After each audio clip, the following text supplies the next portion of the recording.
بسم اللہ الرحمن الرحیم 25 تاریخ کو انشاءاللہ تعالی اشنغری پشاور میں پاکستان تحریک انصاف کے زیر اہتمام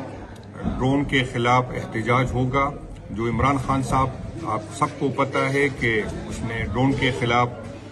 پہلے بھی دھرنا دیا تھا, روڈ بلاک کیا تھا, لانگ مارچ کیا تھا, اور آج بھی خان صاحب جو ہے ڈرون کے خلاف اس کی یہی ہے کہ ڈرون چاہے ملک کے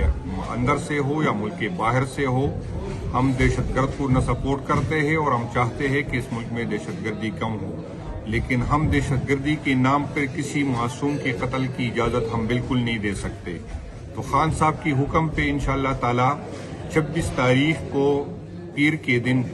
اشنغری پشاور میں احتجاج ہوگا. انشاءاللہ تعالی میں خود میں اس پہ شرکت کروں گا, اور آپ سب پی ٹی آئی کے جتنے بھی ورکرز ہیں, جتنی ہماری ونگز ہیں, جتنے MPAs MNAs ہیں, اور پشاور کے جو عوام ہیں, آپ سب اس میں شرکت کریں, اور انشاءاللہ تعالی یہ بھرپور احتجاج ہوگا تاکہ حکومت کو احساس ہو کہ آپ کے اس رویوں کی وجہ سے دہشت گردی کم نہیں ہو رہی ہے بلکہ دہشت گردی بڑھ رہی ہے, کیونکہ اس کا ریئیکشن آتا ہے اور ریئیکشن ہم پختونوں نے کی پی کے عوام نے پھر بھگتنا ہوتا ہے. شکریہ جی.